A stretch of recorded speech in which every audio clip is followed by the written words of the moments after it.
गेल्या अनेक महिन्यापासून या संदर्भात शेतकऱ्यांकडून मागणी होते, मात्र म्हणावा तसा प्रतिसाद मिळताना दिसत नाही। आज एक पाऊल मागे तुम्ही सगळ्यांनी घेतलंय, रास्ता रोको केलेलं नाही। कृष्णा आणि तिच्या उपनद्यातील जे प्रवाही पाणी आहे ते शेतकरी स्वतःच्या जमिनी गहाण टाकून लिफ्ट योजना करून खाजगी किंवा सहकारी स्वतःच्या खर्चानं आपल्या शेतामध्ये पाणी घेऊन जातो आणि त्या पाण्यासाठी आता मीटर बसवायचं आणि 10 पट त्याचा दर वाढवायचा असा फतवा सरकारने काढलेला आहे। खरं तर त्याला आम्ही सातत्यानं विरोध केलेला आहे।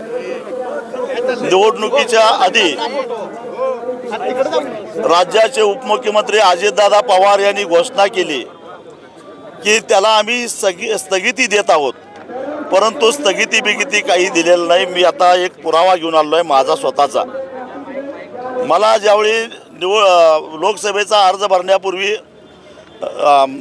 थकबाकी नसल्याचा दाखला आणायला ज्यावेळी मी माझा माणूस पाठवला त्यावेळी माझ्याकडून 10 पट पैसे भरून घेतले, त्याशिवाय तुम्हाला थकबाकी नसल्याचा दाखला मिळणार नाही असं सांगितलं।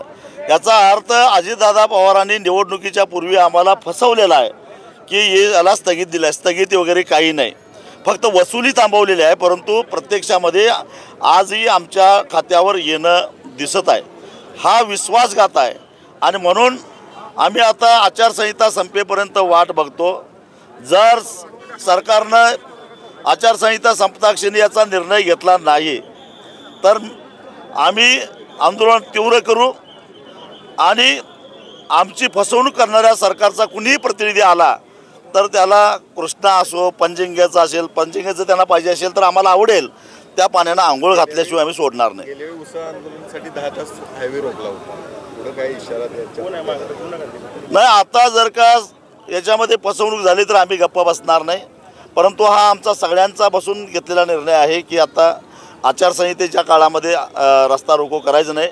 सार्वत्रिक सगळ्यांनी घेतलेला निर्णय असल्यामुळे तो आता ठीक आहे, परंतु या उपर आता आम्ही गप्पा बसणार नाही, टोकाची भूमिका घेणार। या सगळ्या भाषणादरम्यान स्टेजवरील कारखानदारांना लक्ष करायचा प्रयत्न केला इशारा, त्यांनी आव्हान देखील दिलं की कारखाना आम्ही देतो तुमच्याकडे, तुम्ही चालवून दाखवा। त्याची तयारी आमची कधीच आहे, आम्ही काय त्याला पळ काढलेला नाही आहे आणि आत्तासुद्धा सांगतो की त्या मुद्द्याशी ठाम आहे।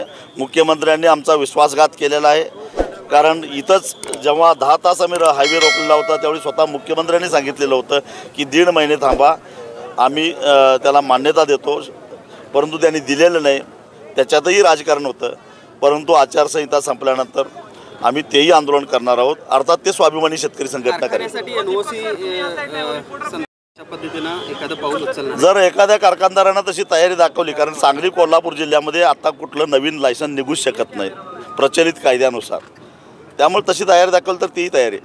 ठीक आहे।